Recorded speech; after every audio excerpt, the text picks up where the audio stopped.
गोपाल भज मन रे गोपाल भज मन रे तू कृष्ण गोपाल भज मन रे गोपाल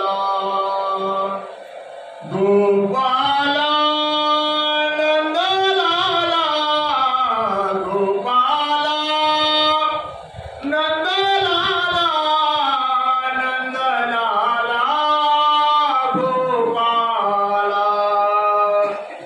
नंदलाला गोपाल भज मन रे तू कृष्ण गोपाल भज मन रे गोपाल भज मन रे तू कृष्ण गोपाल भज मन रे गोपाल तू नित्य स्वयं प्रकाशु तू ते बोलाव्या देवा कैचा पैसू तुझी माया शक्तीचा डोळेला सो लागला ब्रह्मादिका लागला ब्रह्मादिका सर्वज्ञ श्री चक्रधर स्वामी के जय। तू खुले आकाश माझे तू नवा विश्वास माझा संपला ताज्या हवेने बुंदगारा वास माझा जे दुखोटे पाहिले ते चेहरे होतेच कोठे मी तुझ्या वांचून मागू चेहरा कुणास माझा राख स्वप्नांची जरी राहिली हातात माझ्या का तुझे पाहून डोळे मोहरे संन्यास माझा अनंत ब्रह्मांड नायक परब्रह्म परमेश्वर अवतार सर्वज्ञ श्री चक्रधर स्वामींच्या पवित्राती पवित्र अशा नामाचं ज्यांनी आयुष्यभर चिंतन केलं त्याच प्रभुनामाच्या चिंतनात गेल्या 10 दिवसापूर्वी आपल्या नश्वर देहाचा त्याग केला असे कैवल्यवासी ईश्वराधिष्ठित श्री प्रभाकर दादा पिल्लारकर उपाख्य पूर्वाश्रमीचे पंडितराव नानाभाऊ बाबर पाटील या पवित्र अशा आत्म्याच्या दशक्रिया विधीनिमित्त त्यांना श्रद्धांजली अर्पण करण्याकरता आज आपण सर्वजण या ठिकाणी एकत्र जमलेलो आहोत। या दशक्रिया विधीच्या निमित्ताने या ठिकाणी उपस्थित असलेले आदरणीय श्रद्धेय परमपूजनीय पट्टाधिष्ठित महंत आचार्य प्रवर बाबूलगावकर बाबाजी, आदरणीय श्रद्धेय परमपूजनीय पट्टाधिष्ठित महंत आचार्य प्रवर श्री जायराज बाबाजी, आदरणीय श्रद्धेय परमपूजनीय पट्टाधिष्ठित महंत आचार्य प्रवर श्री विश्वनाथ बाबाजी, आदरणीय श्रद्धेय परमपूजनीय पट्टाधिष्ठित महंत केतकर बाबाजी, आदरणीय महंत सायराज बाबाजी, आमचे दादाजी, याचप्रमाणे आदरणीय श्रद्धेय परमपूजनीय महंत श्री सारंगधर बाबाजी या दशक्रिया विधीच्या निमित्ताने या ठिकाणी जमलेले सर्व अष्टूर निवासी ग्रामस्थ प्रामुख्याने बाबर परिवाराचे सर्व आप्तेष्ट नातेवाईक सगळे सोयरे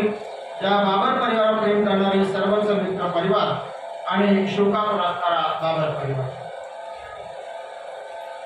विपाय कर्मभूमीची एकेटे नरदे लाभे अवचटे मुक्ती रत्न घे गोमटे जवळ मृत्यू पावेना संत शिरोमणी भास्कर भट्ट बोरीकर आपल्या उद्धव गीता नावाच्या ग्रंथामध्ये आपल्या भाग्याचं आपल्या म्हणजे या नरद्यामध्ये असलेल्या जीवात्म्याच्या भाग्याचं वर्णन करतायत। ते या नरदेहाचं या मनुष्य देहाचं महत्व आपल्याला समजावून सांगतायत। हा मनुष्य देह आपल्याला मिळाला का? या मनुष्य देहाच्या माध्यमातून आपल्याला साध्य काय करायचं आहे आणि साध्य प्राप्त करण्याकरता आपल्याला काय काय करावं लागणार आहे या सगळ्या सांगतात विपाय कर्मभूमीची एक पेट विपाय म्हणजे कुठलाही उपाय केल्याविना अगदी सहज त्या परमेश्वराच्या कृपेने कर्मभूमीची पेठे या कर्मभूमीच्या बाजारामध्ये नरदे लाभे उचलते. तुला अचानकपणे हे मनुष्य देह मिळालेला, तर या मनुष्य देहाच्या माध्यमातून तुला साध्य काय करायचं आहे, तर मुक्ती रत्न घे गोमटे. तुला मुक्ती प्राप्त करायची आहे, म्हणजे तुला मोक्ष प्राप्त करायचा आहे, म्हणजे तुला अशी जागा मिळवायची आहे का जिथं गेल्यानंतर परत तुझं पतन होणार नाही. मुक्ती रत्न घे गोमटे जागा तुला प्राप्त करायची आहे. आणि सगळं तुला कधी साध्य करायचं आहे, तर जेव्हा मृत्यू पावेना, म्हणजे मरण्याच्या अगोदर तुला मुक्ती प्राप्त करायची आहे.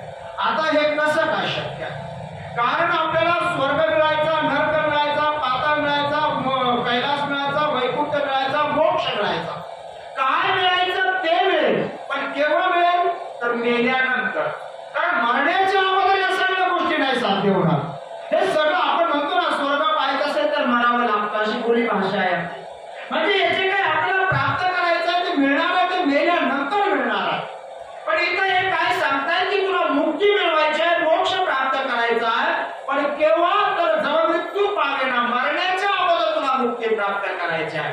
आणि मग मरण्याच्या अगोदर मुक्ती कशी काय प्राप्त करायची? कारण मरण्याच्या अगोदर मोक्ष मिळणार नाही हेच आपल्याला पटलं, हे मान्य आहे. पण संत सुद्धा आपल्याला तेच सांगतात की जे आपल्याला शक्य आहे. जी गोष्ट आपल्याला अशक्य आहे ते संत सुद्धा आपल्याला कधीच करायला सांगत नाही, त्याचं मार्गदर्शन करत नाही. संत आपल्याला या जीवात्म्याला तितकंच सांगतात की जितकं या जीवात्म्याला शक्य आहे. आणि ज्या अर्थी संतांनी सांगितलं की जेव्हा मृत्यू पावेना, मरण्याच्या अगोदर तुला मुक्ती मिळवायची आहे, ज्या अर्थी संतांनी सांगितलं त्या अर्थी ते शक्य आहे. फक्त ते कसं शक्य आहे याच्यावर आज चिंतन करायचं आहे. कारण त्या पवित्र अशा आज्ञाच्या श्रद्धांजली शोक सभेनिमित्त आपण इथे एकत्र जमलो. त्या कैवल्यवासी आमच्या प्रभाकर दादा म्हणजे पंडितरावांनी आपल्या जीवनामध्ये ही ओवी त्यांनी खऱ्या अर्थाने आपल्या जीवनामध्ये उतरवली. या ओवीच्या माध्यमातून त्यांनी खऱ्या अर्थाने तो परमेश्वर जाणून घेतला, नव्याने तो प्राप्तही केला, आणि जेव्हा मृत्यू पावेना या ओवीला ते सार्थ ठरले. याच्यामुळे आज या ओवीवर आपल्याला चिंतन करायचं.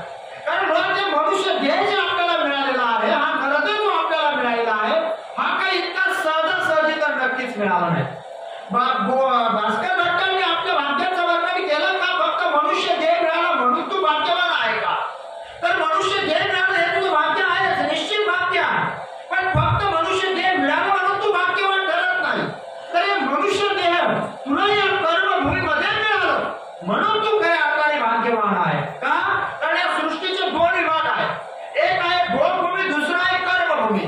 भोगभूमीमध्ये जीवात्मा जन्माला आला काय, तो तिथे जगला काय आणि मेला काय, त्याला नवीन निष्पत्ती कुठलीच नाही. कारण भोगभूमीमध्ये जीवात्म्याला कर्माची निष्पत्ती नाही, त्याला निष्पत्ती नाही त्या ठिकाणी. तो फक्त ते जन्माला येऊ शकतो, पूर्वार्थी सुखदुःखाचा भोग भोगतो आणि संपून जातो. नवीन निष्पत्ती काहीच नाहीये. पण या कर्मभूमीचं असं नाहीये. या कर्मभूमीमध्ये जर जीवात्म्याला मनुष्य देह जर मिळाला, तर या कर्मभूमीमध्ये मनुष्य देहामध्ये आलेल्या जीवात्म्याला कर्माची निष्पत्ती आहे, पाप पुण्याची निष्पत्ती आहे. आणि त्यामुळे तो इथे भगवंताने दाखवलेल्या रस्त्यावर चालून स्वतःचा आत्म उद्धारही करून घेऊ शकतो. म्हणून ते सांगतात की बाबा रे, तू दैवाचा आहेस, तू भाग्याचा आहे का? विपाय कर्मभूमीचे पेठे नरदे लाभे उचलते म्हणून तू भाग्याचा आहे. या कर्मभूमीमध्ये मनुष्य देह मिळालं म्हणून तू भाग्यवान आहे. मग आता हे मनुष्य देह मिळालं, तर या मनुष्य देहाच्या माध्यमातून साध्य काय करायचं आहे, तर ते सांगतात मुक्ती रत्न घे गोमटे. तुला मुक्ती प्राप्त करायची म्हणजे तुला मोक्ष प्राप्त करायचा आहे. ज्या अर्थी ते सांगतात की तुला मुक्ती प्राप्त करायची आहे, याचा अर्थच असा आहे की अजून आपल्याला मुक्ती मिळाली नाही, अजून आपल्याला मोक्ष मिळाला नाही. याला प्रमाण काय? याला प्रमाण हेच आहे का आता आपण इथे जन्माला आलेला आहोत, याचा अर्थच असा आहे की अजून आपल्याला मुक्ती मिळाली नाही. कारण मुक्ती मिळाल्यानंतर पुन्हा आपल्याला जन्माला यावं लागणार नाहीये. मुक्ती मिळाल्यानंतर पुन्हा आपल्याला इकडे यावं लागणार नाही. पण आता आपण इथे माणूस म्हणून जन्माला आलो,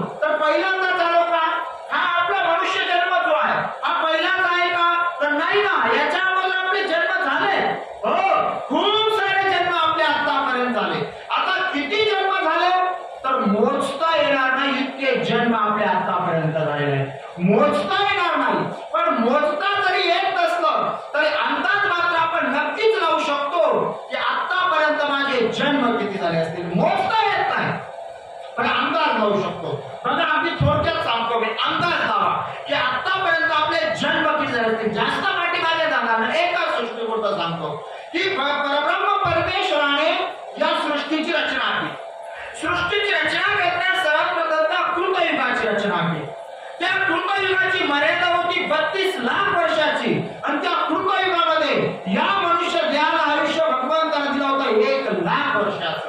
आपण कृतयुगामध्ये जन्माला आलो, मनुष्य जन्म आपल्याला मिळाला, 1 लाख वर्षाचं आयुष्य आपण भोगलो. पण एकदाच भोगलं का, तर एकदाच नाही, कितीतरी जन्म, कितीतरी मृत्यू, जन्म मृत्यू जन्म मृत्यू करत करत करत कृतयुगाचे 32 लाख वर्ष संपले, आपल्याला मुक्ती मिळाली. त्याच्या खाली होतं त्रेतायुग. त्रेतायुगाची मर्यादा होती 16 लाख वर्षाची आणि त्या त्रेतायुगामध्ये या मनुष्य देहाला आयुष्य भगवंताने दिलं होतं 10,000 वर्षाचं. आपण परत तिथे माणूस म्हणून जन्माला आलो, तिथे एकदाच नाही आलो. पुनरपि जन्म पुनरपि मरणम पुनरपि जननी जठरे शयनम या दुःखात पडलो. जन्म मृत्यू करत करत त्रेताचे 16 लाख काही संपले, देवाची प्राप्ती आपल्याला झालीच नाही. त्याच्या खाली होतो द्वापारयुग. द्वापारयुगाची मर्यादा होती 8 लाख वर्षाची आणि त्या द्वापारयुगामध्ये या मनुष्य देहाला आयुष्य भगवंताने दिलं होतं 1000 वर्षाचं. आपण परत तिथे माणूस म्हणून जन्माला आलो, तिथे एकदाच नाही आलो. उपजते नाशे नाशेते पुनरपि दिसे घटिका यंत्र तैसे परिभ्रमेगा. त्या जन्म मृत्यूच्या दुःखात पडलो. जन्म मृत्यू करत करत करत करत द्वापारयुगाचे 8 लाखही संपले, देव आपल्याला भेटलाच नाही. त्याच्या खाली होता कलियुग. या कलियुगाची मर्यादा 4 लाख वर्षाची. पैकी आतापर्यंत 5230 वर्ष आतापर्यंत झाले आहेत आणि एवढ्याही काळामध्ये आपले खूप सारे जन्म झाले, खूप सारे मृत्यू झाले, अजूनही मुक्ती आपल्याला मिळाली नाही. इतके जन्म आपले आतापर्यंत झालेले आहे, अजूनही आपल्याला देवाची प्राप्ती झाली नाही. बरं, या युगात जर देवाची प्राप्ती झाली नाही तर याच्या अगोदर पर्याय होता, चला कृतात नाही देव भेटतात, त्रेतात भेटून जाईल, त्रेतात काय मुक्ती मिळाली, द्वापारात मिळून जाईल, द्वापारात नाही मोक्ष मिळाला, कलियुग तरी मिळेल. पण कलियुगात जर मुक्ती मोक्ष नाही मिळाला, कलियुगात जर देवाची प्राप्ती नाही झाली तर याच्या नंतर युग नाहीये. हो, याच्या अगोदर पर्याय होता, याच्या नंतर युग नाही, याच्या नंतर आहे फक्त नित्य नरक. आणि म्हणून तर संतांनी सांगितलं शेवटची पाळी एक मनुष्य जन्म. ही शेवटची संधी आहे. शेवटची का म्हटले, कारण आता आपल्याला मनुष्य जन्म मिळाला, हा पुन्हा मिळेलच का याची खात्री आहे. प्रत्येक वेळेस मेल्यानंतर आपण माणूस म्हणूनच जन्माला येऊ याची शाश्वती आहे का? अजिबात नाही. इतका सोपा नाही मनुष्य देह. संत सांगतात एक एक योनी कोटी कोटी फेरा मग लागे वारा मानवाचा. 84 लाख योन्या पैकी 83,99,999 योनीमध्ये कोटी कोटी फेरे झाल्यानंतर कुठेतरी जीवात्म्याला एकदा मनुष्य देह मिळत असतो आणि हा मनुष्य देह मिळाल्यानंतर या जीवात्म्याचं साध्य काय आहे तर मुक्ती रक्त हे गोमटे मुक्ती प्राप्त करणे हे या जीवात्म्याचं साध्य आहे. इतके जन्म आपले आतापर्यंत झाले. बरं, इथून मागच्या जन्मामध्ये आपल्याला वेळ होता, आपल्याला वेळ जास्त मिळत होता, आता वेळ कमी आपल्या जवळ. इथून मागच्या जन्म बघा ना, कृतयुगात आपल्याजवळ 1 लाख वर्षाचं आयुष्य होतं, त्रेतात आपल्याजवळ 10,000 वर्षाचं आयुष्य होतं, द्वापारयुगात आपल्याजवळ 1,000 वर्षाचं आयुष्य होतं. आता आपल्याजवळ आयुष्य किती आहे? कलियुगाची आयु मर्यादा जास्तीत जास्त 100 वर्षाची सांगितलेली आहे. 100 वर्षाचं आयुष्य या कलियुगातल्या मनुष्य देहामध्ये आलेल्या जीवात्म्याला आहे. आणि आता एवढं कुणाला मिळत नाही, अपवादात्मक एखादा 100च्या पुढेही जातो, पण सरासरी कलियुगाची आयु मर्यादा 100 वर्षाची आहे. आणि मग या 100 वर्षाच्या आयुष्यामध्ये जे इथून मागच्या तेवढ्या मोठ्या आयुष्यात जे आपल्याला प्राप्त झालं नाही, काय देवाच्या कैवल्य गणाची प्राप्ती. इथून मागच्या 1000, 10,000, 1 लाख वर्षाचं आयुष्य मिळून सुद्धा जे साध्य झालं नाही ते आपल्याला साध्य कधी करायचं आहे तर या 100 वर्षाच्या आयुष्यामध्ये. बरं, एवढं कुणाला मिळत नाही, पण जरी गृहीत धरलं की मला 100 वर्षाचं आयुष्य आहे तरी संत सांगतात काय माहितीये का, 100 गुणिले ते अर्धरात्र काय. म्हणजे तुला जे काही आयुष्य मिळालेलं आहे त्यातलं तुझं अर्ध आयुष्य रात्रीमध्ये जात आहे, झोपेमध्ये जात आहे. बरोबर आहे की नाही? प्रत्येकाचं अर्ध आयुष्य रात्रीमध्ये जात आहे, म्हणजे अर्ध आयुष्य आपलं वाया जात आहे. पण आता पुन्हा विचार करा, सर्वांचंच अर्ध आयुष्य झोपेत जातं का? सर्वांचं जातं तर सर्वांचं नाही जात. अर्ध आयुष्य झोपेमध्ये कुणाचं जातं? जे रात्री 11 वाजेच्या नंतर झोपून सकाळी 5 वाजेच्या आत बिछाना सोडतात त्यांचं अर्ध आयुष्य झोपेत जातं. जे सकाळी 7 वाजता 8 वाजता 9 वाजता बिछाना सोडतात त्यांचं अर्ध आयुष्य झोपेत नाही जात, त्यांचं 70% आयुष्य झोपेत जातं. गुन्ह्याचे अर्ध रात्र काय गुन्हा करताय? जे 2 प्रहराची निद्रा घेतात त्यांच्या करताय. मग विचार करा, इतका कमी वेळ आपल्या जवळ आहे आणि या कमी वेळामध्ये फक्त मुक्ती मिळवणे, मोक्ष मिळवणे एवढं एकच काम आहे का आपल्याला? फक्त मुक्ती मिळवायची एवढं एकच काम आहे का? नाही ना. या अल्प आयुष्यामध्ये आपल्याला आपल्या पूर्वार्जित संचित कर्माचा भोगही भोगायचा आहे. कारण तो जोपर्यंत भोगत नाही तोपर्यंत आपण मुक्तीच्या, मोक्षाच्या, देवाच्या स्वरूपाच्या प्राप्तीच्या योग्यतेचं होतच नाही. आणि त्या कर्माचा भोग कसा भोगावा लागतो? सर्वज्ञ सांगतात की प्रारब्ध भोगेक्ष, त्याचा भोग भोगूनच क्षय करावा लागतो, त्याचा तसा क्षय होत नाहीये. मग आता या एवढ्या अल्प आयुष्यामध्ये आपल्याला पूर्वार्जित संचित कर्माचा भोग भोगायचा आहे. त्याच्यानंतर या जन्मात वाट्याला आलेला कर्मयोग तोही आपल्याला याच अल्प आयुष्यामध्ये पूर्ण करायचा आहे. कर्मयोग म्हणजे काय? या जन्मात आपल्याला जे काही म्हणजे शेती करत असू तर शेती करणं आपला कर्मयोग आहे, नोकरी करत असू नोकरी करणं आपला कर्मयोग आहे, व्यवसाय करत असू व्यवसाय करणं आपला कर्मयोग आहे. म्हणजे जे काही आपल्या वाट्याला कर्म आलाय तो आपला कर्मयोग आहे, तोही आपल्याला याच अल्प आयुष्यामध्ये पूर्ण करायचा आहे. पूर्वार्जित संचित कर्माचा भोग भोगायचा आहे, या जन्माचा कर्म योग पूर्ण करायचा आहे. आणि एवढं सगळं करून आपल्याला त्या परमेश्वराची प्राप्ती म्हणजे मोक्ष मिळवायचा आहे, म्हणजे मुक्ती रत्न प्राप्त करायचा आहे. आणि मग एवढं सगळं करून एवढ्या अल्प आयुष्यामध्ये अल्प वेळेमध्ये तो भगवंत कसा प्राप्त होईल? तर तो भगवंत प्राप्त करण्याकरता रस्ते खूप आहे. मुक्ती रत्न घेई गोमटे, रस्ते खूप आहे. पण आपल्यासारख्या सामान्य जीवाला आचरता येईल असा सोप्यातला सोपा रस्ता कोणता? तर तो रस्ता सांगताना श्रीमद भगवद्गीतेमध्ये भगवंत सांगतात, अनन्यास चिंतयन्तो मां ये जना पर्युपासते तेषां नित्याभियुक्तानां योगक्षेमं वहाम्यहम्. तू फक्त अनन्यतेने माझं चिंतन कर, एकनिष्ठतेने माझं स्मरण कर. आणि जेव्हा तू त्या एकनिष्ठतेने माझं स्मरण करशील मग मात्र भगवंत सांगतात की तुझी सगळी जबाबदारी माझ्यावर आहे. आणि किती जबाबदारी देवाने आपली स्वतःवर घेतली? तर योगक्षेमं वहाम्यहम्. योग म्हणजे वस्तू प्राप्त होणे आणि क्षेम म्हणजे प्राप्त झालेली वस्तू टिकवून ठेवणे. अजून सोपं करून सांगायचं तर योग म्हणजे इहलोकाची काळजी घेणे आणि क्षेम म्हणजे परलोकाची काळजी घेणे. या दोनही गोष्टीची जबाबदारी भगवंत स्वतःवर घेतात आणि त्या बदल्या जीवात आपण अपेक्षा करतात. अनन्यास चिंतयन्तो मां. देवाची भाषा आपल्याला कळाली नाही, देवाची भाषा आपल्याला कळाली नाही, देवाच्या भाषेचा अर्थ आपल्याला कळला नाही. जेव्हा मृत्यू पावण्याला शक्य आपल्याला झालं नाही त्याचं कारण का? देवाची भाषा आपल्याला कळालीच नाही, कळतच नाहीये. हो, देवाच्या भाषेचा सरळ अर्थ आपल्याला कधीच कळाला नाही. देवाच्या भाषेचा अर्थ आपल्याला केव्हा कळतो?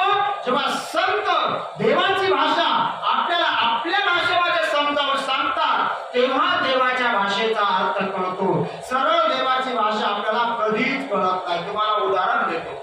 आपल्याला श्रीमद भगवद्गीतेचं निरूपण करून देवाला दिवस किती झाले? तर म्हणे 5,500 वर्षापूर्वी देवाने गीता सांगितले. किती? 5,500 वर्षापूर्वी. या 5,500 वर्षाच्या काळात आपल्याला गीता कळाली का? तर नाहीच कळाली. कारण गीता जर इथून मागच्या जन्मातच कळाली असती तर आता आपण पुन्हा जन्मालाच आलो नसतो. त्याला प्रमाण नाथ बाबा सांगतात, गीता गीता गीता वाचे जे म्हणती नाही पुनरावृत्ती तयार. तू नुसतं गीता गीता गीता जरी म्हटलं तरी तुझी पुनरावृत्ती होणार नाही, म्हणजे तुला पुन्हा जन्माला यावं लागणार नाही. आणि आपली पुनरावृत्ती झालेली आहे.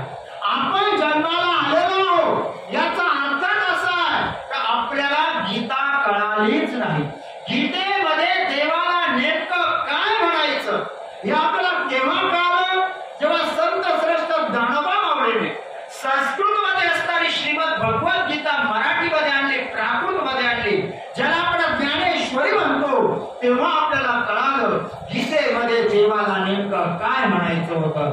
तोपर्यंत फक्त त्यांनी आपल्याला सांगायचं रविवारी हा यज्ञ करा, आपण करायचा, सोमवारी हे व्रत करा, आपण करायचं, मंगळवारी या कीर्तनाला जा, आपण जायचं, बुधवारी हा उपवास करा, आपण करायचा. याच्या पलीकडे गीता आपल्याला काय कळालीच नाही. सांगण्याचा उद्देश एकच आहे की जोपर्यंत संत देवाची भाषा आपल्याला आपल्या भाषेत समजावून सांगत नाही, तोपर्यंत देवाची भाषा आपल्याला कळतच नाही. मग संत कोणते असतील? प्रत्येक संतांची बोलण्याची भाषा वेगळी आहे, प्रत्येक संतांची सांगण्याची पद्धती वेगळी आहे, प्रत्येक संत वेगळ्या पद्धतीने जीवाला मार्गदर्शन करतात. बघा, संत श्रेष्ठ तुकोबाई अभंगाच्या माध्यमातून जीवांना मार्गदर्शन करतात, ज्ञानोबा माऊली ज्ञानेश्वरीच्या माध्यमातून श्रीमद भगवत गीता समजावून सांगतात, संत श्रेष्ठ पैठणचे नाथ बाबा भागवताच्या माध्यमातून भगवंताची वाणी आपल्यापर्यंत पोहोचवतात, संत शिरोमणी पंडित पाहिन भट्ट लीळा चरित्राच्या माध्यमातून सर्वत्र आम्हाला दाखवतात, संत शिरोमणी केशवदास सूत्रपाठाच्या माध्यमातून असंगणिका परमेश्वर आम्हाला करून देतात, संत शिरोमणी पंडित दायंबास निर्वेद स्तोत्राच्या माध्यमातून कशा पद्धतीने दुःख व्यक्त करून भगवंत जवळ करावा याचा रस्ता आम्हाला दाखवतात. संत कोणते असते? प्रत्येक संतांची बोलण्याची भाषा वेगळी आहे, प्रत्येक संतांची सांगण्याची पद्धती वेगळी आहे, पण सांगायचं एकच आहे का बाबा रे, देवानं जो एवढा मोठा प्रपंचाचा विस्तार करून तुला जो मनुष्य देह भगवंताला दिला, याच्या पाठीमागे देवाचा उद्देश एकच आहे, आणि तो म्हणजे मुक्ती दत्त घे गोमटे. तुला देवाला स्वतःच्या जवळ द्यायचा, तुला या जन्म मृत्यूच्या दुःखातून मुक्त करायचा आणि स्वतःच्या स्वरूपाचा नित्यानंद प्रदान करायचा आहे. म्हणून तर परब्रह्म परमेश्वराने या सृष्टीची रचना करून जीवात्म्याला हा मनुष्य देह दिलेला आहे, आणि तोच परमेश्वराचा सृष्टी रचनेचा हेतू समजावून सांगत असताना वारकरी संप्रदायाचे आदयू संत श्रेष्ठ पैठणचे नाथ बाबा भागवताच्या माध्यमातून भगवंताची वाणी आपल्यापर्यंत पोहोचवतात. त्या भागवतामध्ये भगवंताची वाणी नाथ बाबांनी अगदी स्पष्टपणे लिहिली. त्या ठिकाणी ते भगवंत सांगतात, मज कर्त्याची प्राप्ती व्हाव्या लागली शिती, सांचे प्रकाश ज्ञान शक्ती पौरुषी प्रकृती म्या केली, जेणे देह मज पावती त्या देहाची मज अति प्रीती, या नाकी श्रुती नरदेव वर्णिती, देव वांछिती नरदेव, ऐसी नरदेहाची प्रीती कृष्ण सांगे उद्धवा प्रती, येणे शरीरे मज पावती नाना युक्ती विचारे. अगदी स्पष्टपणे काय म्हणतात भगवंत, मज कर्त्याची प्राप्ती व्हावया लागेल शिकरणी करता या सृष्टीचा या प्रपंचाचा, आणि माझी प्राप्ती या जीवात्म्याला निश्चितप्रमाणे व्हावी, म्हणून तर मायेला आज्ञा करून मी या प्रकृतीची प्रपंचाची रचना केलेली आहे. पण इतकं करून मी थांबलो का? तर नाही, पुढे ते सांगतात, जेणे देह मज पावती त्या देहाची मज अति प्रीती. संपूर्ण भागवतामधले सगळ्यात महत्वाची ओवी जर कोणती असली ना तर ती हीच आहे बरं का. कारण या ओवीमध्ये भगवंत स्वतःची आवड सांगताय, देव स्वतः सांगतोय की मला सगळ्यात जास्त काय आवडतं, जेणे देह मज पावती त्या देहाची मज अति प्रीती. ज्या देहाद्वारे, ज्या शरीराद्वारे हा जीवात्मा माझ्यापर्यंत येऊन पोहोचेल, भगवंत सांगतात त्या देहाची मज अति प्रीती, त्या शरीराबद्दल मला अति प्रीती आहे. नंतर प्रीती देवाची सर्वांवर आहे, प्रीती प्रेम देवाचं सर्वांवर आहे, पण अति प्रीती सर्वांवर नाही. प्रीती आणि अति प्रीती हा फरक आहे. सर्वत्र श्री चक्रधर स्वामी सांगतात, आम्ही चिंतन करताना कुणी एका जीवाचं चिंतन करत नाही, आम्ही चिंतन करताना कुणी एका संप्रदायाच्या जीवाचं चिंतन करत नाही, आम्ही चिंतन करताना कुणी एका प्रांतातल्या जीवाचं चिंतन करत नाही, आम्ही चिंतन करताना कुणी एका देशातल्या जीवाचं चिंतन करत नाही, तर आम्ही चिंतन करताना सकल जीवांचं चिंतन करतो. म्हणजे परब्रह्म परमेश्वराचं सृष्टीमध्ये असणाऱ्या सकल जीवांवर प्रेम आहे, प्रीती आहे. पण अतिप्रीती कुणावर आहे? कारण प्रीती आणि अतिप्रीती यात फरक आहे बरं का. कसा फरक आहे बघा, मी नेहमी सांगत असतो. साखरेपासून बनवलेले सर्वच गोड पदार्थ आपल्याला आवडतात. कोणताही पदार्थ असू द्या, सर्वच गोड पदार्थ आपल्याला आवडतात. पण त्या सर्व गोड पदार्थांमध्ये एक पदार्थ असा असतो की तो आपल्याला सगळ्यात जास्त आवडतो, अतिप्रिय असतो. गोड सर्वच आवडतं, पण त्याच्यामध्ये कोणाला खीर अतिप्रिय असते, कोणाला बासुंदी अतिप्रिय असते, कोणाला रबडी खूप आवडते, कोणाला गुलाबजाम अतिप्रिय असतात, कोणाला पेढे जास्त आवडतात, कोणाला चहा जास्त आवडतो, कोणाला बुंदी जास्त आवडते, कुणाला काय गोड सर्वच आवडतं. पण त्या सर्व गोड पदार्थांमध्ये एक पदार्थ असा असतो की तो आपल्याला सगळ्यात जास्त आवडतो, अतिप्रिय असतो. तसं परमेश्वराचं सृष्टीमध्ये असणाऱ्या सकळ जीवावर प्रेम आहे, प्रीती आहे.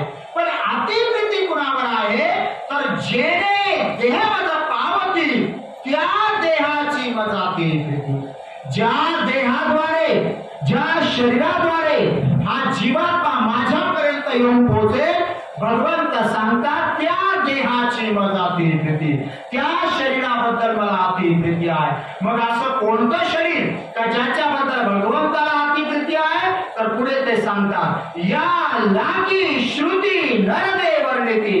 आणि म्हणून श्रुती, वेद, पुराण यांनी या नरदेहाची महती सांगितली. इतकंच काय, देव वांछिती नरदेह.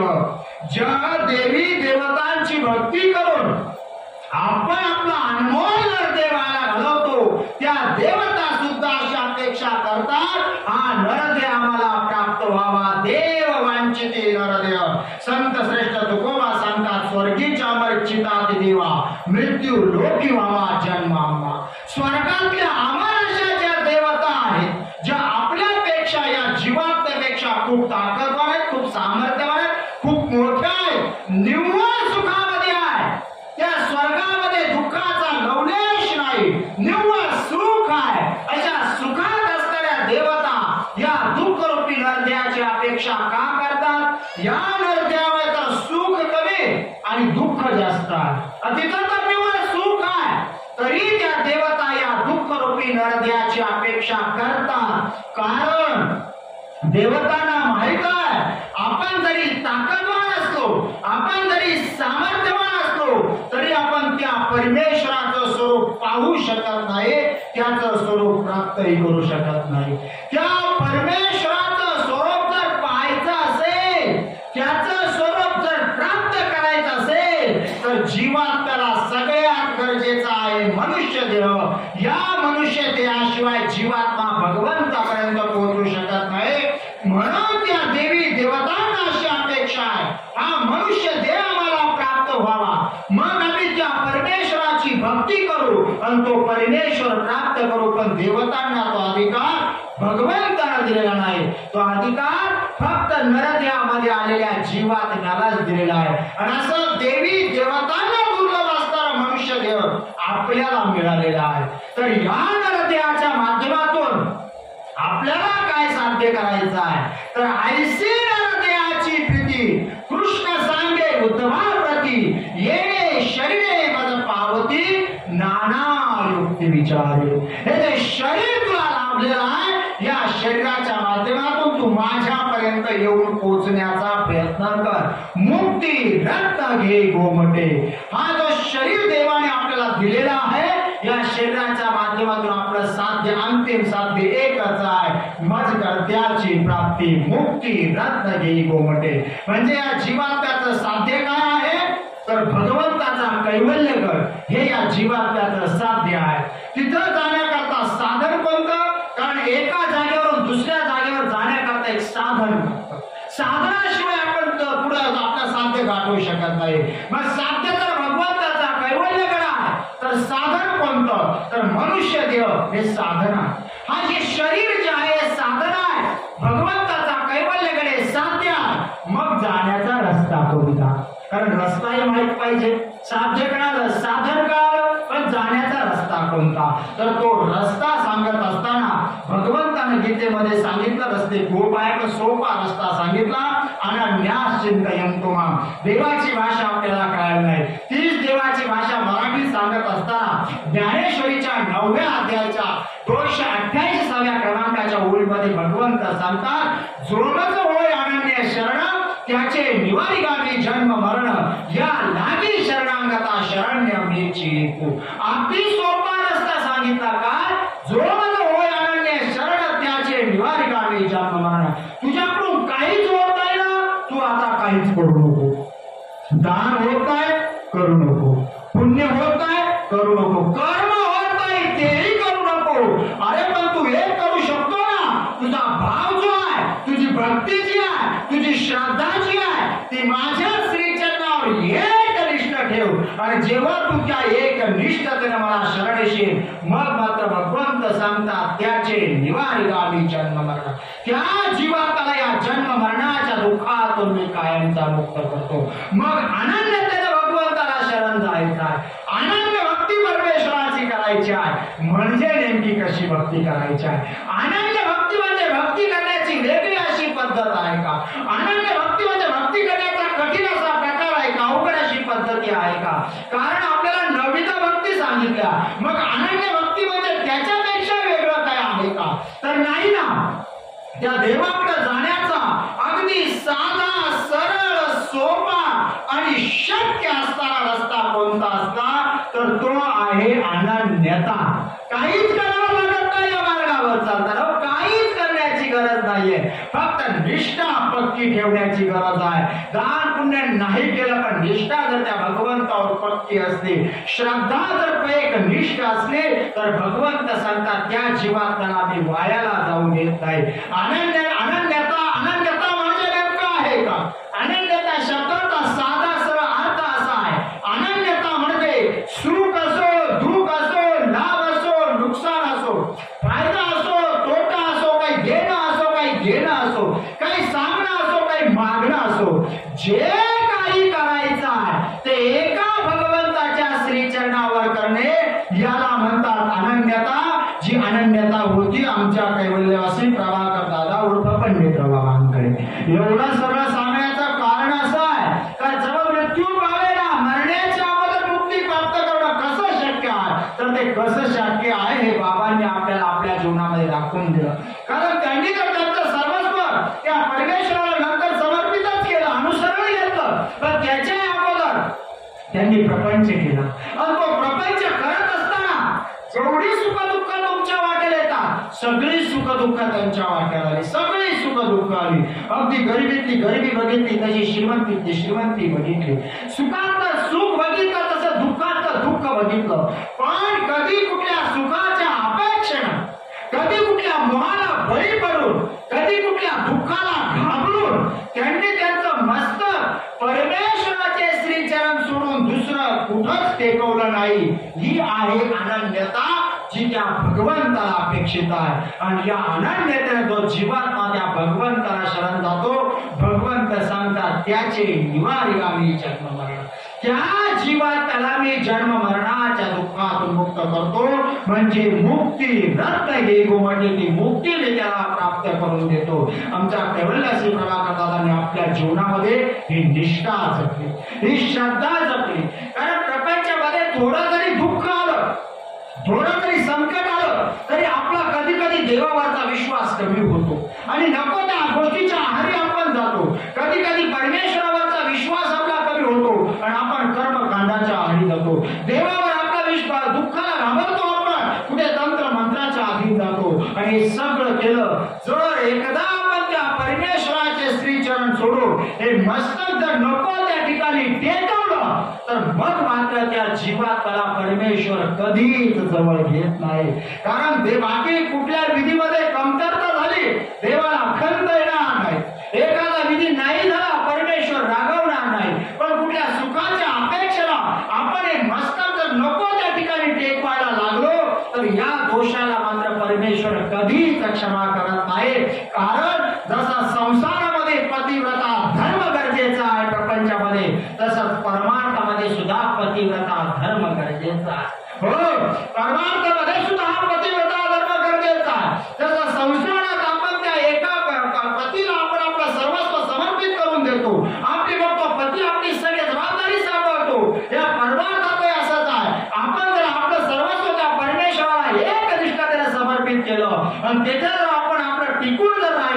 तर त्या जीवात्म्याची काळजी भगवंत सांगतात मी घेतो योगक्षेमाने सगळी जबाबदारी मी घेतो. पण जर कुठल्या अपेक्षेला जर आपली निष्ठा भंगली आपला पतिव्रता धर्म जर भंगला तर त्या जीवात्म्याला परमेश्वर जवळ घेत नाही. आणि म्हणून मुक्ती रक्त घेई गोमटे जवळ मृत्यू पावेला मरण्याच्या अगोदर जर मुक्ती प्राप्त करायची असेल तर सगळ्यात महत्वाचा जीवात्म्याला ही निष्ठा जपावी लागेल. जो माझा होय अनन्य शरण ही अनन्यता या जीवात्म्याला जपावी लागेल. आणि ज्या जीवात्म्याला अनन्यता जपली निष्ठा जपली त्या जीवात्म्याला जिवंतपणे भगवंत त्याचा मुक्तीचा रस्ता मोकळा करून देतात. जसा आमच्या प्रभाकर दादांच्या जीवनातला देवाने रस्ता मोकळा करून घेतला. त्याने सहजासहजी शक्य होत नाही. संसारात सुद्धा निष्ठा त्यांनी परमार्थामध्ये निष्ठा जपली, प्रपंचात राहून परमार्थ जपला आणि नुसता जपलाच नाही तर तो साध्य केला. आणि त्याचा अंतिम पायरी जी आहे ती म्हणजे अनुसरण संन्यास तोही त्यांनी घेतला. आणि मात्र जिवंतपणेच ते देवाचे कधीच होऊन गेले होते. त्यानंतर ते होते आपल्यामध्ये पण फक्त शरीरानं आपल्यामध्ये होते. शरीराने ते आपले होते त्याच्या अगोदर त्यांनी परमेश्वराने त्यांना कधीच जवळ घेतलं होतं. कारण या जीवात्मा जो समर्पण करतो त्या जीवात्म्याची जबाबदारी परमेश्वर स्वतःवर घेत असतात. देवाला या जीवात्म्यातून दुसरं काहीच अपेक्षित नाही. पण आपण देवाला काही द्यावं लागतो. देव आपल्यावर प्रसन्न व्हावा असं आपल्याकडे मुळात आहे तरी काय होत असं आपल्याकडे काय आहे की जे आपण देवाला दिल्यावर देव खरंच प्रसन्न होईल? नाही ना, असं आपल्याकडे काहीच नाही. कारण जे आपल्याकडे थोडस आहे ना त्याने तो प्रचंड श्रीमंत आहे. आपण संपत्ती आपल्याकडे किती असेल त्याच्याकडे प्रचंड श्रीमंती आहे. त्या पैशाने याने तो आपल्याला प्रसन्न होणार ते दिलं तर ते गरजेचं आहे. दान करणं गरजेचं आहे, धर्म करणं गरजेचं आहे. त्याच्याशिवाय होणार नाही. प्रपंचात तसं द्रव्य गरजेचं, परमार्थात आहे द्रव्य गरजेचं. पण द्रव्यानेच मी परमार्थ साध्य करेल, द्रव्याने मी परमेश्वर जवळ केला हा मात्र गैरसमज आहे. हो ते गरजेचं आहे पण त्याने सगळं साध्य होईल का? नाही. किती दान धर्म केला, पुण्य कर्म केलं पण निष्ठा जर पक्की नसली तर त्या केलेल्या दानाला मला सांगा परमेश्वर स्वीकार करेल? वायाला जाणार नाही. केली क्रिया वायाला वाचेल. पण त्या दानातून जे आपल्याला साध्य करायचं आहे ते खरंच आपल्याला साध्य होईल का? खरंच तो परमेश्वर आपल्याला प्रसन्न होईल का? कारण बघा ना आपल्या डोक्यामध्ये खोल बसवण्यात आले काय का कसेही पैसे कमवा, कसेही कमवा आणि त्यातले 10-20% पैसे दान केले की उरलेले 70%, 80% पैसे सोवळे होऊन जातात. असा गैरसमज आपल्या डोक्यामध्ये बसवण्यात आला. मला सांगा असं होऊ शकतं? असं होऊ शकतं? अरे पापाने कमवलेला जर 1 रुपया असेल, पापाने कमवलेला जर 1 रुपया असेल आणि त्यातले 90 पैसे जरी दान केले तरी उरलेला जो 1 पैसा आहे हा पापाचाच राहणार आहे. तो सोहळा होऊ शकत नाही, तो पवित्र होऊ शकत नाही. का?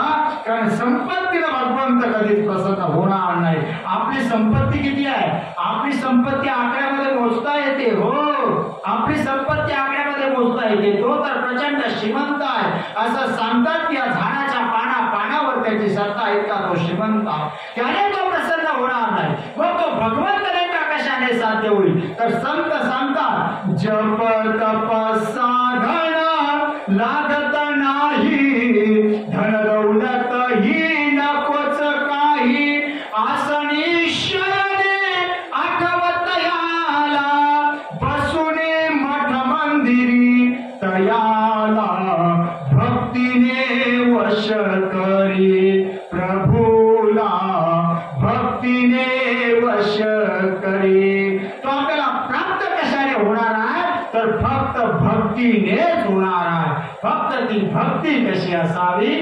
जो मज होय अनन्य शरण अनन्य चिंतयंत माम. एकनिष्ठ भक्तीनं तो भगवंत आपल्याला प्राप्त होईल. आणि आमच्या पंडित बाबांनी आपल्याला जीवनामध्ये ही निष्ठा अगदी शेवटच्या श्वासापर्यंत जपली आणि त्याच परमेश्वर नामाचं एक निष्ठतेनं अनन्यतेनं चिंतन करत करत गेल्या 10 दिवसापूर्वी त्यांनी आपल्या नश्वर देहाचा त्याग केला. आज त्यांना आपल्यातून जाऊन 10 दिवस झाले. त्यांच्या पाठीमागे त्यांचा परिवार आहे.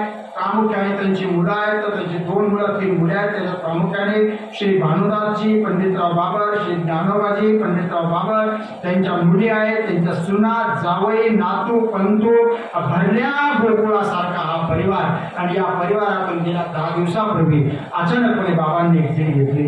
त्यांच्या जाण्याचं जे दुःख आहे हे निश्चितच मोठं आहे, निश्चितच मोठं आहे. पण थोडं त्याच्या पुढे जाऊन सांगतो, मृत्यूचं दुःख नाहीये.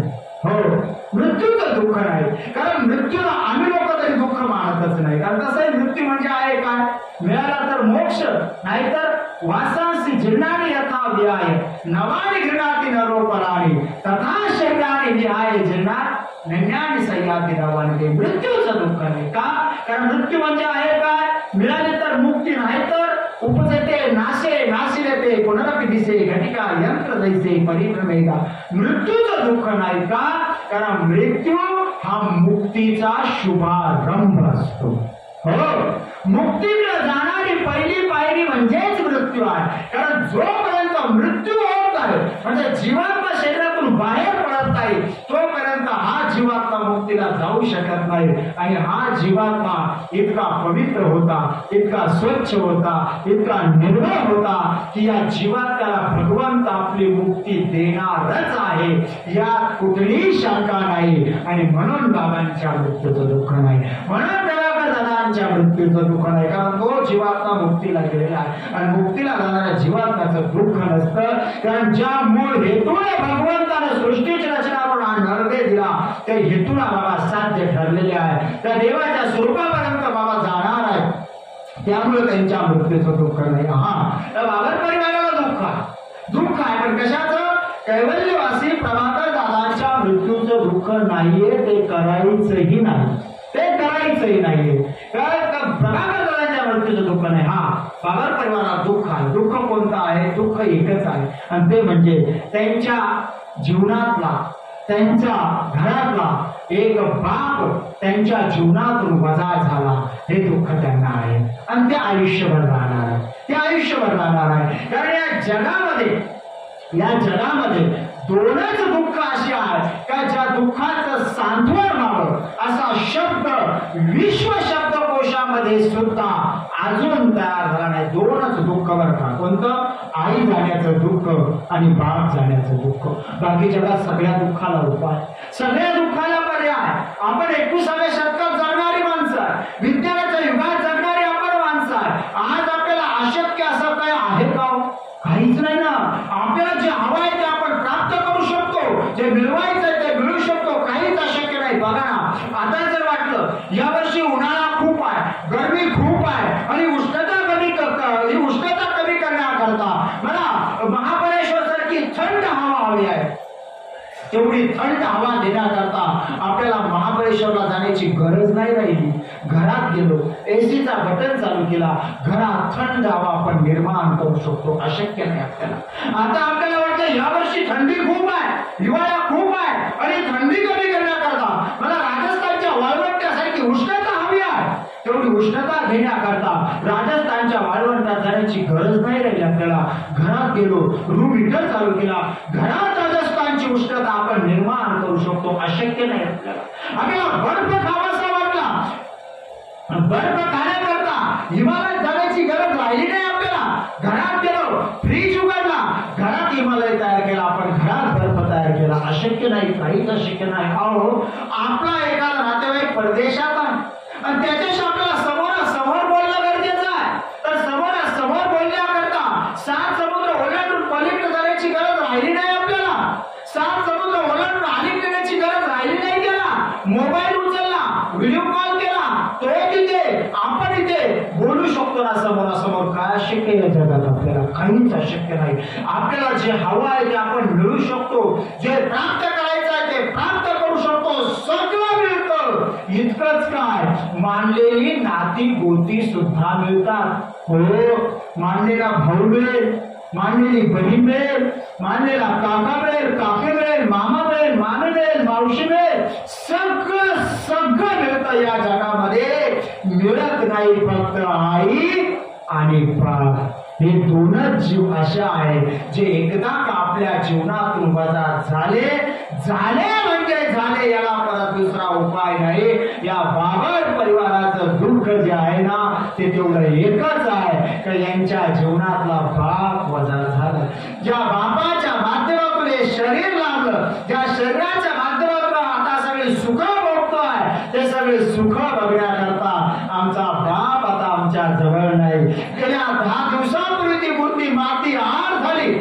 दिवसापासून ती दिसली नाही, कुणाखाली दिसणार नाही, हे दुःख खूप मोठं असतं. बाप जाण्याच्या वेदना आणि आई जाण्याच्या वेदना, बापाची उणीव आणि आईची उणीव ही खऱ्या अर्थाने आपल्याला तेव्हा जाणवते जेव्हा आई बाप आपल्या जीवनातून वजा होतात. ते जोपर्यंत आपल्या जीवनात असतात, ते जोपर्यंत आपल्या अस्तित्वात असतात, ते जोपर्यंत आपल्या वर्तमानात असतात, ते जोपर्यंत जिवंत असतात ना, तोपर्यंत त्यांची उणीव आपल्याला कधीच भासत नाही. का माहित आहे का? कारण आई बाप जिवंत असताना जर एखादं दुःख, एखादं संकट, एखादं विघ्न जर आपल्यावर आलं ना, तर आपल्या आई बाप जे असतात ते दुःख, ते संकट, ते विघ्न कधीच आपल्यावर येऊ देत नाही. स्वतः त्या संकटाशी दोन हात करतात. पण जेव्हा आई बाप जीवनातून वजा होतात आणि त्याच्यानंतर जेव्हा एखादं संकट येतं आणि ते जेव्हा सरळ आपल्यावर येतं, तेव्हा आपल्या लक्षात येतं, अरे आता जरी तर माझी आई असती, आता जरी ते माझा बाप असता, तर हे संकट माझ्यापर्यंत आलंच नसतं. आईची उणीव, बापाची उणीव खऱ्या अर्थाने तेव्हा जाणवते जेव्हा आई बाप जीवनातून वजा होता. या परिवाराचं दुःख तेवढं एकच आहे का बाप जीवनातून वजा झाला. हा बाप जीवनात खूप महत्वाचा आहे. हो, हा बाप आयुष्यात खूप महत्वाचा आहे. आता एक वेळेस आईचं महत्व तरी थोडंफार आपल्याला कळालं, आई तरी आपल्याला थोड्याफार प्रमाणात आपल्याला समजली, पण बाप आपल्याला खरंच समजला का? कारण बाप म्हटल्यानंतर आपल्या डोळ्यापुढे एक वेगळीच मूर्त उभी राहते. बाप म्हटलं की कसा? बाप म्हणजे ओरडणारा बाप, बाप म्हणजे कष्ट करायला लावणारा बाप, बाप म्हणजे अभ्यास करायला लावणारा बाप, बाप म्हणजे कर्म करायला लावणारा बाप. एवढाच बाप आपल्याला माहित आहे. पण प्रेम करणारा एक बाप असतो हा आपल्याला कधी कळालाच नाही. चूक आपली नाही, आपल्याला बाप दाखवलाच कधी. मग आपण आपल्या लेकरांना बाप कधी दाखवतो? मला सांगा, कधी दाखवतो? घरामध्ये एखादं लेकरू आहे, ते खूप धिंगाणा करताय, कुणाचाच ऐकत नाही, कल्ला करतोय खूप, मग त्यावेळेस आपण त्याला सांगतो, शांत बसतो की नाही, का बोलव तुझ्या पप्पाला. त्या लेकराच्या डोक्यात फिट्ट बसतं, आता जर मी शांत नाही बसलो ना तर पप्पा येणार आहे, मला मारणार आहे. मारणारा बाप आपण लेकराला दाखवतो. एखादा लेकरू अभ्यास करत आहे, कुणाचंच ऐकत नाही, त्यावेळेस आपण त्याला सांगतो, करतो की नाही अभ्यास, का बोलव तुझ्या बाबाला. त्या लेकराच्या डोक्यात फिट्ट बसतं, आता जर अभ्यास केला नाही ना तर बाबा येणार आहे, मला मारणार आहे. हाच बाप आपण लेकराला दाखवतो. पण प्रेम करणारा एक बाप आपण लेकराला कधी दाखवत नाही. आणि हा बाप त्याला खरंच कळालाच नाही. चूक आपली नाही, बाप आपल्याला कोणी समजावूनच सांगितला नाही. आजपर्यंत आपल्याला समजावून कोण सांगितलं? तर आई आपल्याला समजावून सांगितली. हो, बघा ना, आमच्या कवी लोकांनी कवितेतून आई समजावून सांगितली, ग्रंथकारांनी ग्रंथातून आई समजावून सांगितली, साहित्यिकांनी लेखनातून आई समजावून सांगितली, चित्रपटकारांनी चित्रपटातून आई समजावून सांगितली, गीतकारांनी गीतातून आई समजावून सांगितली, गायकांनी गायनातून आई समजावून सांगितली. म्हणून आई तरी थोड्याफार प्रमाणात आपल्याला कळाली. बाप खरंच आपल्याला कोणी समजावूनच सांगितलं नाही, कधीच सांगितलं नाही. आता बघा, म्हणजे याचा अर्थ बापावर लिखाण नाही ते असं मी म्हणणार ना, बापावर साहित्य नाहीये असं मी म्हणणार नाही. आहे, बापावर लिखाण आहे, साहित्य आहे, पण प्रमाण खूप अल्प आहे, खूप अल्प प्रमाण आहे बापावर. त्याच्यामुळे आई तरी आपल्याला समजावून सांगितली. बघा ना, बघा, बाप आपल्याला अजून खऱ्या अर्थाने समजलाच नाही. हा बाप आपल्याला समजावून घ्यावा लागेल. याचा अर्थ मी आईचं महत्व कमी करतोय असं अजिबात नाही बरं का. आई मोठीच आहे, आईचं महत्व मी किंचितही कमी करत नाही. आई मोठीच आहे. बघा ना, या आईचं महत्व सांगताना आई किती मोठी आहे. आमच्या साने गुरुजींनी सांगितलं, मातृत्वाचं महामंगल स्तोत्र म्हणजे आई, मातृत्वाचं महामंगल स्तोत्र म्हणजे आई. आई माझा गुरु, आई कल्पतरू, आई स्वर्गापेक्षा मोठी, आई पृथ्वीपेक्षा मोठी आहे. स्वामी तिन्ही जगाचा आई विना भिकारी सांगितलं. आई मोठीच आहे. आई शब्दाची व्याख्या तर मी करत असतो. आ म्हणजे आत्मा आणि ही म्हणजे ईश्वर.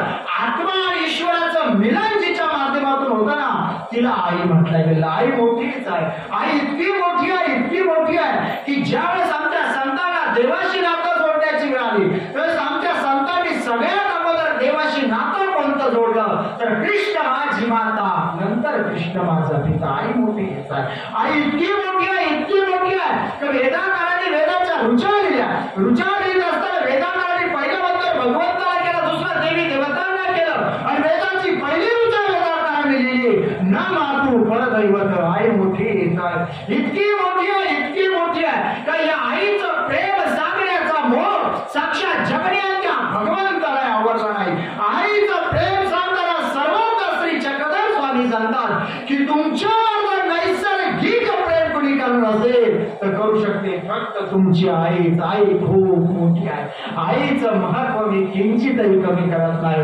दुःख एकच आहे का आईचं महत्व गाता गाता आपण बापाला मात्र 100% विसरून गेलो आहोत. दुःख एवढं एकच आहे का बाप हा खिचगणीतला आहे का? बाप हा असा हार बाजूला का पडतो का? आपल्याला बापाबद्दल प्रेम वाटत नाही. जेवढं मन आपण आईजवळ मोकळं करतो तेवढंच मोकळं मन आपण आपल्या बापाजवळ करतो का? जेवढा हक्क आपण आईजवळ करतो तेवढ्याच हक्काने आपण आपल्या बापाकडे जातो का? विचार करा, नाही जात. हा बाप म्हणजे आपल्या डोळ्यापुढे वेगळीच उभी असते आणि बाप असा काही समजावून सांगितलं नाही आपल्याला कोणी. आपण तुम्ही भागवत कथा ऐकली असेल ना, तर भागवत कथा ऐकली असेल तर तुमच्या लक्षात येईल. बघा ना, ती भागवत कथा ऐकत असताना ते कथाकार जेव्हा कृष्ण जन्माचा प्रसंग वर्णन करतात की आता कृष्ण जन्माला आलेला आहे आणि तो कृष्णाचा तिथे आता धोकादायक आहे आणि त्यामुळे त्या कृष्णाला दूर जावं लागणार आहे आणि म्हणून त्या कृष्णाच्या घरामध्ये धार मोकळून रडणारी देवकी माता प्रत्येक कथा करण्याला रडू रडू सांगितली. देवकीची व्यथा ऐकून आमच्या डोळ्यातून खळखळा पाणी बाहेर पडलं. अरे पण त्याच वेळेस स्वतःच्या नाका तोंडात पाणी गेलं तरी स्वतःच्या प्राणाची पर्वाई न करता त्या कृष्णाला गोकुळामध्ये सुखरूप पोहोचवणारा वसुदेव मात्र कोणत्याच कथा करण्याला उलगडून दाखवला नाही, सांगितला नाही. हो, आपण श्री राम कथा ऐकली असेल तर ज्यावेळेस श्री रामचंद्रजी वनवासाला निघतात तो प्रसंग कथाकार वर्णन करत असतात आणि श्री रामचंद्रजी वनवासाला निघाल्यानंतर त्या श्री रामचंद्रांच्या घरामध्ये धाय मोकळून येणारी कौशल्य माता प्रत्येक कथाकाराने आम्हाला रडू रडू सांगितली. कौशल्य मातेचं दुःख ऐकून आमच्या कोरड्या हृदयाला पाजर फुटला, आमच्या डोळ्यातून पाणी बाहेर आलं. अरे पण त्याच वेळेस त्या श्री रामचंद्रांच्या घरामध्ये राम राम म्हणत आपला प्राण त्यागणारा राजा दशरथ मात्र फक्त बायकोचं ऐकून मुलाला वनवासाला पाठवणारा नवरा याच्या पलीकडे दशरथ राजा आम्हाला काय उलगडून सांगितला कोणी सांगितलं नाही. छत्रपती शिवाजी राजांचा इतिहास देताना इतिहासकारांनी राजमाता जिजाऊचं कर्तृत्व आम्हाला समजावून सांगितलं. आहेच ती माऊली होती, त्या माऊलीचं कर्तृत्व तिने लोक ना करू शकत नाही, त्या मोठ्याच आहे. पण राजमाता जिजाऊ आणि छत्रपती शिवाजी राजे महाराष्ट्रामध्ये सुखरूप राहावे म्हणून राजा शहाजींनी केलेला त्याग इतिहासकारांनी कुठल्या बकरीमध्ये लिहून ठेवला. आता जर विचारलं राजमाता जिजाऊचं माहेर सिंदखेड राजा डोळ्यापुढे ऐकलं. आता जर विचारलं शिवाजी राजांचं जन्मस्थान आठवेल आपल्याला. पण आता जर विचारलं छत्रपती शहाजी राजांची समाधी कुठे आहे आपल्यापैकी किती लोकांना सांगता येतो? नाही ना, नाही सांगते. या जगातला सगळ्यात दुर्लक्षित प्राणी जर कोणता असेल ना तर तो एकच आहे, तो म्हणजे बाप नावाचा प्राणी. जगातला सगळ्यात दुर्लक्षित प्राणी हा कुणाला समजला नाही, कुणाला उमगला नाही आणि मग याच्याबद्दल प्रेम वाटत नाही, आज्ञा निर्माण झाली नाही. याच्या मागचं कारण शोधलं आणि जेव्हा कारण शोधलं तेव्हा लक्षात आलं की खरोखर आहे ना या बापाबद्दल प्रेम वाटत नाही तर एकच कारण त्या बाप कधी रडत नाही. हा कधी रडत नाही, त्या डोळ्यात कधी पाणी येत नाही आणि त्यामुळे आपल्याला असं वाटतं ज्या त्याच्या डोळ्यात पाणी येत नाही याचा अर्थ याच्या शरीरात हृदयच नाही. कारण हृदय असेल तर डोळ्यात पाणी येईल ना, आणि जर याच्या डोळ्यात पाणी येत नाही तर याच्या शरीरात हृदयच नाही असं आपण फिक्स करून टाकलं. या बापाचं सगळ्यात मोठं पाप जर कोणतं असेल ना तर ते एकच आहे आणि ते म्हणजे हा कधी रडत नाही आणि खरंच रडत नाही. बघा ना, घरामध्ये एखादं दुःख आलं, संकट आलं, घरातली सगळी माणसं रडतात, आपण सगळे रडतो, दुःख करतो, धाय मोकळून रडतो, पण आपल्या घरातल्या आपल्या बापाला रडता येत नाही, तो रडत नाही. किती मोठं दुःख येऊ द्या, त्याच्या स्वतःचा बाप मेला ना तरी त्याला रडता येत नाही, आई गेली ना तरी त्याला रडता येत नाही, एकूण एक मुलगा गेला तरी तो बाप रडत नाही, त्याला रडता येत नाही, तो रडतच नाही. का त्याला दुःख होत नाही, त्याला वाईट वाटत नाही, आणि ज्यालाही दुःख होतं त्याचाही अंतःकरण भरून येतो, अश्रू इथपर्यंत येतात. पण जेव्हा इथे अश्रू येतात ना तेव्हा त्या बापाच्या डोक्यात क्लिक होतं, अरे आता जर माझ्या डोळ्यात कोणीच शिल्लक राहणार नाही. म्हणून पाण्याच्या आश्रित तो बाप रक्त करतो आणि या हृदयात जिरवतो. जगात हे सामर्थ्य फक्त बाप नावाच्या प्राण्याचा आहे, दुसरं कुणातच नाही. हा बाप आपल्याला समजावून घ्यावा लागेल. जगातला सगळ्यात दुर्लक्षित प्राणी हा बाप नावाचा प्राणी आहे. बोलण्यासारखं खूप आहे कारण आई आणि बाप हा विषय असा 2 तासाचा 1 तासाचा मुळीच नाही बरं का. याकरता खूप वेळ लागेल. असं सांगतात समुद्राची शाही करावी आणि पृथ्वीचा कागद करावा आणि आईची महती लिहायला बसावी. कागद संपेल, शाही संपेल, आई संपणार नाही. आई संपणार नाही. खरंच ती मोठीच आहे. पण थोडं त्याच्यापुढे जाऊन सांगतो, 7 समुद्राची शाही करून 7 ब्रह्मांडाचा कागद करून बाप लिहायला बसताना 7 समुद्राची शाही संपेल, कागद संपेल, बाप संपणार नाही. फक्त तो समजावून घ्यावा लागेल. तो समजावून घ्यावा लागेल आपल्याला. त्याच्या तो रडत नाही म्हणजे प्रेम करत नाही असं नाहीये. बघा एका कवीला वाटलं आईवर सगळ्यांनीच कविता लिहिल्या, आईवर सगळ्यांनीच गाणी लिहिली, मी बापावर एखादी कविता लिहितो बरं का. त्याने ठरवलं, त्याने कागद घेतला, पेन घेतला आणि आता बापावर कविता लिहायला बसला. आता कविता लिहायची, काव्य लिहायचं म्हणजे त्याच्याकरता गुळगुळीत अलंकार द्यावे लागतात. गुळगुळीत अलंकाराशिवाय कुठलंच काव्य पूर्ण होत नाही. मग आता बापाला कुठला अलंकार द्यावा. मग सगळ्यात अनमोल काय तर सोनं सगळ्यात अनमोल आहे असं त्या कवीला वाटलं. सोनं सगळ्यात अनमोल आहे. मग मी माझ्या बापाला सोन्याची उपमा देतो आणि सोन्याचा अलंकार जोडतो आणि मग ते उपमा देण्याकरता त्यानं बापाचं जीवन चरित्र डोळ्यापुढे आणलं. आणि जेव्हा त्याने बापाचं जीवन चरित्र डोळ्यापुढे आणलं तेव्हा त्याच्या लक्षात आलं, रे नाही, या सोन्यापेक्षा तर माझा बाप अनमोल आहे. का? कारण सोन्याला स्वतःला सिद्ध करण्याकरता एकदा भट्टीमध्ये जावं लागलं, भाजावं लागलं, वितळावं लागलं, सिद्ध झालं हे बावण कशी सोनं आहे. माझा बाप आयुष्याच्या भट्टीत रोज भाजला, रोज वितळला, तरी मी माझ्या बापाला समजावून घेऊ शकलो नाही. सोन्यापेक्षा माझा बाप अनमोल आहे. मग नवरत्नांची उपमा द्यावी. आता बापाच्या कर्तृत्वापुढे तेही फिकं वाटायला लागलं. मायेचा सागर बापाला म्हणता येणार ते आपण आईला म्हणतो. वात्सल्याची मूर्ती म्हणता येणार कारण त्याला कधी मिठीत घेतलं नाही. कारुण्याची मूर्ती म्हणता येणार कारण त्याला कधी पप्पी घेतली नाही. मग या बापाला नेमकं म्हणावं तरी काय. त्या कवीला गुळगुळीत अलंकार सापडेना. पण तरी त्या कवीने ठरवलं मला माझा बाप लिहायचा आहे. लिहिला. त्या कवीने बाप लिहिला. नाही गुळगुळीत अलंकार सापडले त्याला, पण अगदी जसा आहे तसाच लिहिला. कसा तो कवी सांगतो. बाप कसा आहे बघा. कवी आधी फरकाने प्रत्येकाचा बाप असाच आहे. कसा? बाप स्वाभिमानी बाणा त्याचा स्वाभिमानी कणा. बाप स्वाभिमानी बाणा त्याचा कणखर कणा. त्याच्या हृदयाला असते लाजारोची संवेदना. त्याच्या हृदयाला असते लाजारूची संवेदना. त्याची पहाडाची छाती त्याच हृदय गुलाब. त्याच्या घामाच्या धारांना हिऱ्या मोत्याचा रुबाब. बाप तलवार ढाल, बाप पेटती मशाल. बाप जागतो म्हणून घर झोपत खुशाल. बाप म्हणजे रे वाल्या कोळ्याची जमात. त्याच्या पापामध्ये नाही कोणी वाटेकर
स्वाभिमानी आहे, कडक आहे, कठीण आहे, अगदी नारळासारखा असतो बाप का, नारळासारखा वरून एकदम कडक कठीण टणक, पण आतून इतका नाजूक असतो, इतका नाजूक असतो का त्याचं हृदय जे आहे ना ते लाजाळू इतकं नाजूक असतो.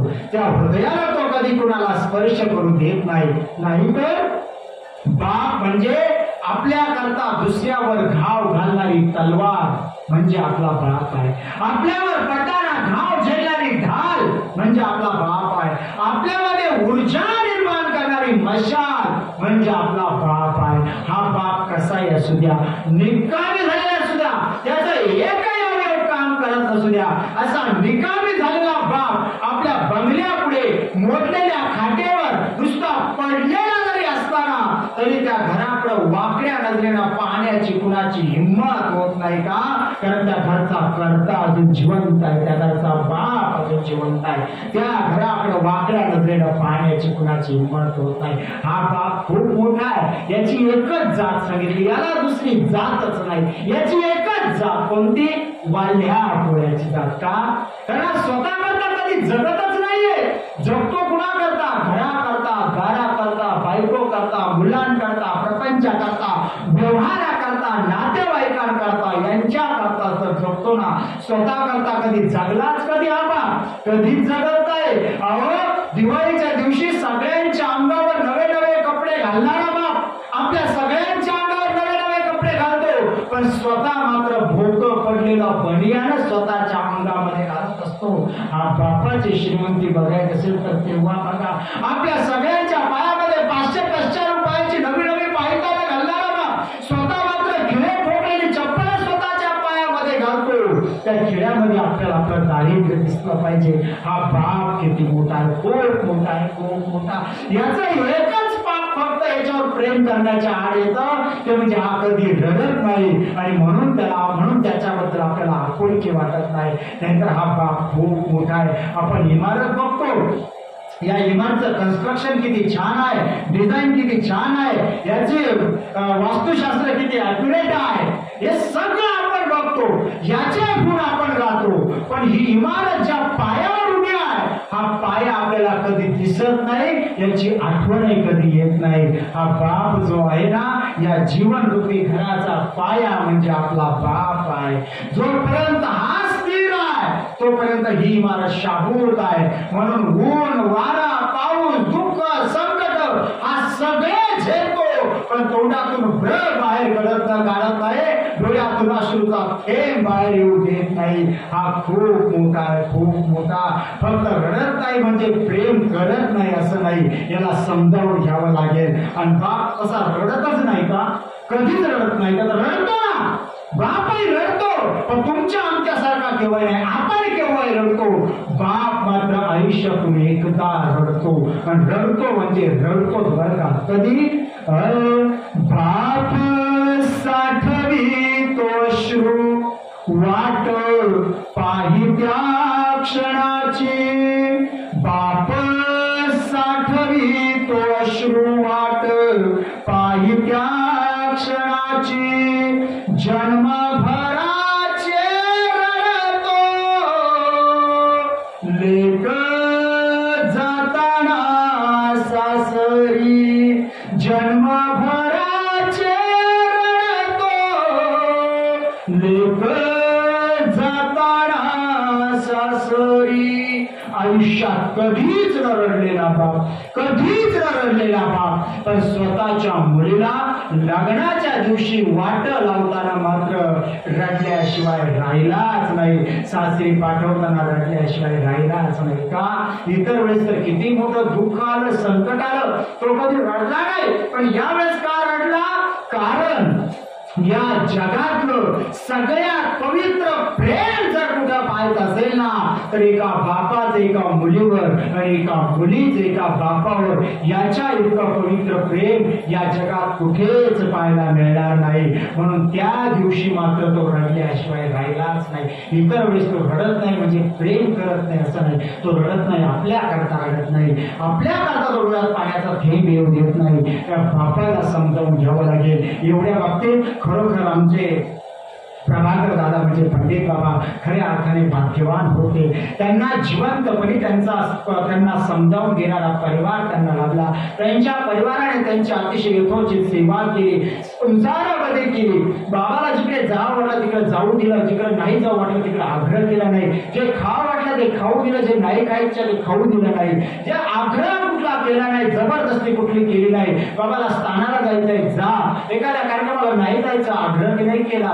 बाबाला कुठे पंगत करायची करा, बंदी नाही, मनाई नाही. बाबाला बाबाच्या पद्धतीनं जीवन जगू दिलं. आणि शेवटी बाबांना संन्यास घेण्याची इच्छा होती, तर त्याच्या सुद्धा आड हा परिवार आला नाही. बाबा संन्यास घ्यायचा घ्या, पण संन्यास घेतला म्हणजे तुमचा आमचा संबंध संपला असं नाही.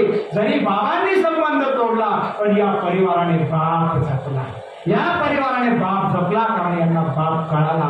हा प्रत्येकाला कळणं गरजेचं आहे. स्वामी श्री चक्रधर भगवंत सांगतात, माता पित्याचे अभिमाने बालक असे भले. त्याच लेकराचं भलं होतं ज्या लेकराच्या पाठीवर माता पित्याचा अंतःकरणात आशीर्वादाचा हात आहे. आणि आमचे प्रभाकर दादा या परिवारावर अंतःकरणातून आशीर्वादाचा हात पाठीवर ठेवून ते इथून त्या भगवंताच्या कैवल्य घराकडे जाणार आहे. त्यामुळं प्रभाकर दादांच्या मृत्यूचं दुःख नाही, पण तुमच्या जीवनाचा तुमचा बाप झाला.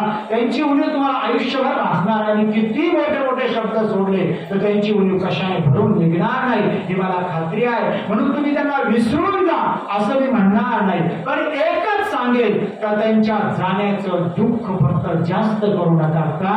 कारण दुःख करण्यासारखं नाहीच काही आहे. बाबा भगवंताच्या कैवल्य गणापर्यंत जाणार आहे, देवाच्या स्वरूपापर्यंत पोहोचणार आहे. मुक्ती रक्त घेई गोमटेचा मृत्यू पावेना त्यांना साध्य झालेला आहे. आणि देवाला एकच प्रार्थना करायची, मी माझ्या वतीने आपल्या सर्वांच्या वतीने प्रभू श्री चक्रधरांच्या श्रीचरणी एकच प्रार्थना करतो की भगवंता, आता हा पवित्र जीवात्मा आतापर्यंत आमच्याकडे होता, देवा आता हा जीवात्मा तुझ्याकडे येत आहे. या जीवात्म्याची इथून तुझ्यापर्यंत पोहोचण्याच्या प्रवासामध्ये जर काही अडचणी असतील आणि त्या अडचणी जर आमच्या प्रार्थनेने दूर होणार असतील, ते भगवंता तुझ्या श्रीचरणी एकच प्रार्थना करतो की या जीवात्म्याच्या इथून पुढच्या प्रवासाच्या सगळ्या अडचणी दूर करून या जीवात्म्याला तुझं कैवल्य पद प्रदान कर. इतकेच भावपूर्ण श्रद्धांजली समर्पित करून झालेली अल्प स्वल्प सेवा आपल्या सर्व संत सज्जनांच्या साक्षीने ज्यांच्या माध्यमातून आपली सेवा करण्याचा योग प्राप्त झाला ते आदरणीय श्रद्धेय परमपूज्य पट्टाधिष्ठित मंत आचार्य प्रभू श्री विश्वनाथ बाबाजी, त्याचप्रमाणे आदरणीय श्रद्धेय परमपूज्य पट्टाधिष्ठित मंत आचार्य प्रभू श्री नारायण बाबाजी या महात्म्यांच्या पवित्र कमलाने झालेली अल्प स्वल्प सेवा त्या भगवंताच्या श्रीचरणी समर्पित करून या सेवेला या ठिकाणी पूर्णविराम देतो, थांबतो. दंडवत प्रणाम. जय श्री चक्रधर. याच्यानंतर पुढील मार्गदर्शन करण्याकरता आपल्या सर्वांच्या वतीने विनंती करतो आदरणीय श्रद्धेय मंत श्री विश्वनाथ बाबाजी आपल्याला पुढचं